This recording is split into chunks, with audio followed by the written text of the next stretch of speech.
Hey everyone, my name is Ben, and you're listening to A Daily Dose of English. This is a short, simple podcast that you can listen to every day to improve your English. You can find the transcripts for all episodes and more on benslanguagelab.com. I'm glad you can make it today. In this episode, we're going to be talking about stand-up, which is a style of comedy. It is not the action to stand up physically. It is a thing, a kind of comedy that is really quite popular in a lot of the world. It is one of the most pure forms of comedy because you just get up in front of people and you tell some jokes, right? That is what stand-up is.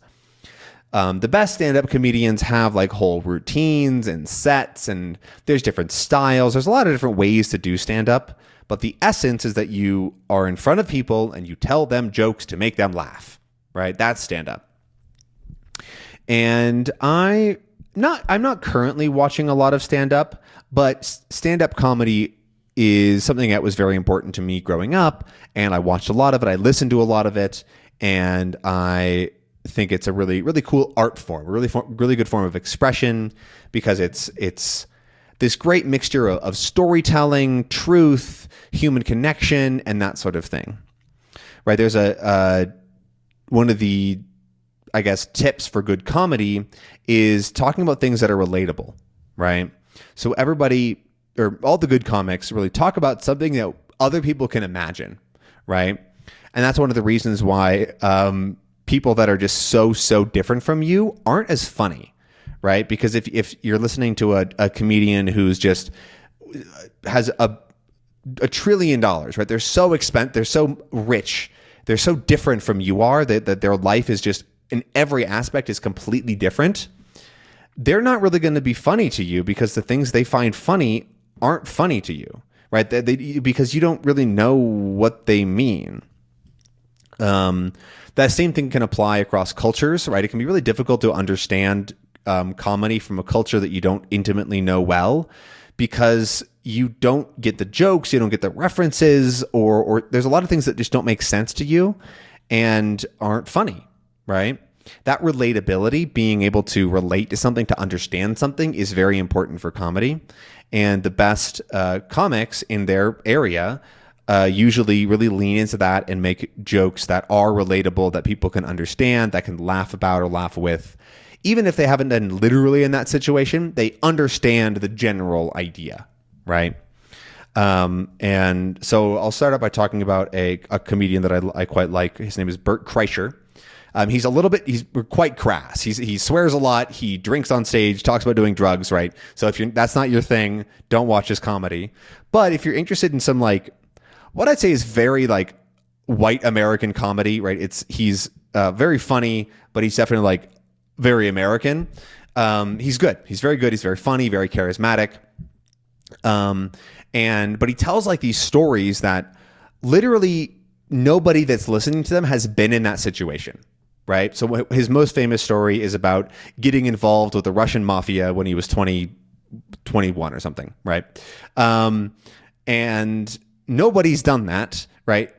Well, I mean, maybe you have, but basically nobody's done that. But the way that he tells the story and the things that he talks about, we can think of in our minds, we can relate to, we can understand.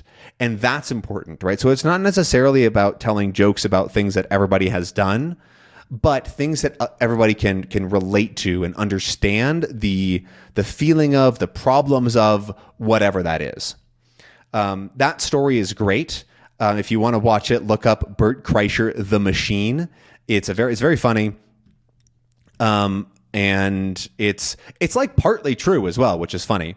But that's another thing about stand-up is it doesn't matter if it's true or not.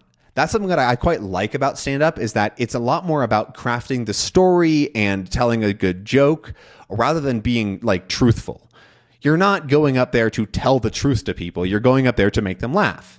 And however, most good stand-up is based in truth, right? And so pretty much all the stories you hear in stand-up comedy sketches have at least something true about them, whether that they did happen or they happen a little differently or it's actually 2 or 3 stories combined into one.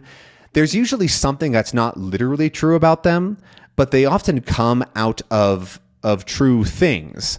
And one of the reasons is because often reality is way funnier than like fiction can be. Some things that happen that are really real and true are just crazy. They're so weird. And that can kind of make them funnier because like there's just random things that happen that you go, how is this real? I'm sure you've seen some of those like videos that like are recorded from those fancy doorbells or people's just phones that are recording something else, and you get something very just funny recorded on camera. But like you could never have thought that up, right? There's actually a phrase or a saying that you might hear is like when people say something crazy or that's hard to believe, you can be like, I'm not creative enough to like make this a joke. This is just true. And that's absolutely true. I've had things like that happen to me where it's like, I could never have thought of this in a million years. This is not what I would think of as funny, but it's just insane, right? And so that's something I think is also fun about stand-up comedy is that it is this form of telling a joke, which may or may not be fully true, but it usually does have that kernel of truth. That's a good word, kernel of truth, that small amount of truth that makes it really feel more real.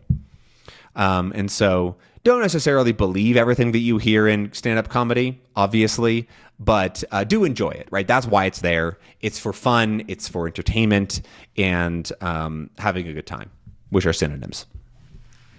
Some other comedians that I grew up listening to and watching a lot of are Dave Chappelle, John Mulaney.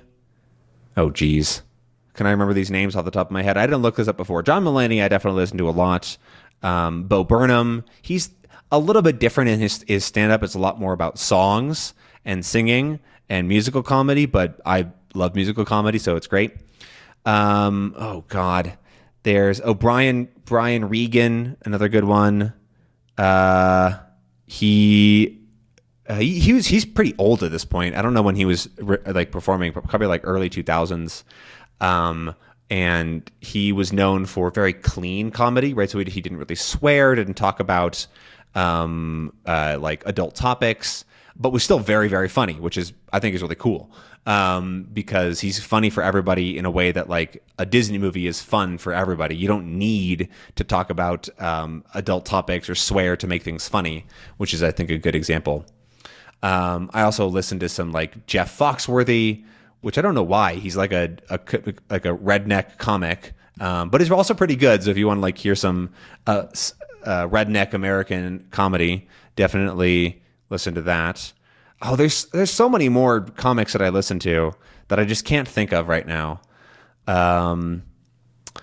This is going to annoy me, and I don't know what to Google to like help find it. So I am sorry, but those are the names I'm going to put out there. But there's a lot of them out there. There's a lot of really good comics working. John Mulaney is definitely. Oh, Gabriel Iglesias is another really good one. What I like about his comedy is that he also adds a lot of sound effects and like makes the show a lot more fun that way. Like he makes sound effects, makes noises, and it becomes a little more goofy. And I definitely like that about comedy as well, when you add a little bit more fun to it. But John Mulaney, I think, is one that I watched many specials several times growing up. And he's known for a bit of drier comedy. And this dry humor, dry comedy, is when you are a lot more straight-faced and your jokes are told almost as if they're not jokes, right? So this British humor is known for like dry, very dry humor. If you've ever watched something like Monty Python and the Holy Grail, or many Monty Python sketches, and a lot of British humor is quite dry. In the sense that it's just like you say it, not like it's a joke, but then it's very funny. And so that's what I really like about John Mulaney, is his sort of matter of fact, just saying stories, but they're also very funny. And you can tell that he's practiced it. He's very good at it. And he's definitely, I think, an all-time favorite in the kinds of stories he tells, in the jokes, in the pacing as well. That's definitely really important. How fast or slow do you go with the jokes to make sure that they land well? So There's a lot of really good comedians out there. I can't think of any other off the top of my head. But if you have a Netflix subscription, they actually have a lot of comedy specials on there. That's like an hour-long stand-up show.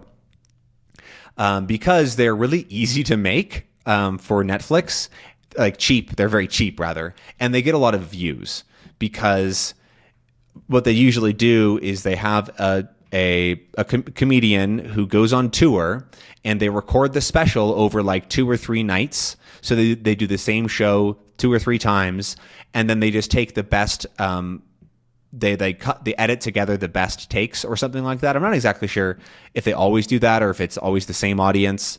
But that means that they only have like a couple of hours of footage total.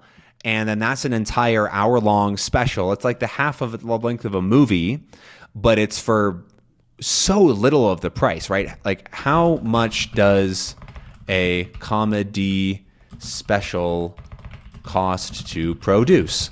Let's see if I can get an answer with that long of a thing. I don't want to create my own. I just want to know. What's the average production budget of a professionally produced hour-long stand-up comedy special? At least 3 cameramen. So yeah, this looks like if you're a small creator, you could do it for $6,000. Netflix definitely puts in at least 10 times the amount. So like, let's say even $60,000 plus like whatever you pay the comedian. So well under $1 million for sure. Actually not for sure.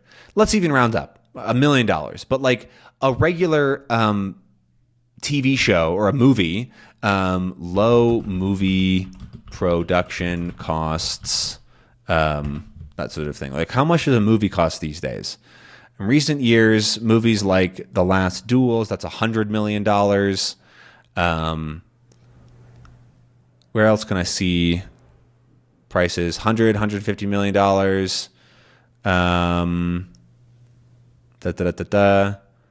Some low budget movies can be really cheap. Oh yeah, Monty Python and the Holy Grail, like I mentioned, is $400,000. Get Out. Oh, there we go. Get Out is a good low budget movie for $4.5 million. So at least a quarter or a fifth of the price of a movie for a good show. So that's why they're really common on Netflix. The Grand Budapest Hotel, a movie that I love, was $25 million. There you go. Anyways, I'm going way off topic. We're 13 minutes into this episode. I got distracted, but thank you very much for listening. I hope that you enjoyed and maybe learned a little something. Do you have a favorite comedian or comedy special, maybe in your native language? Let me know down below. But I'll see you again tomorrow. Bye.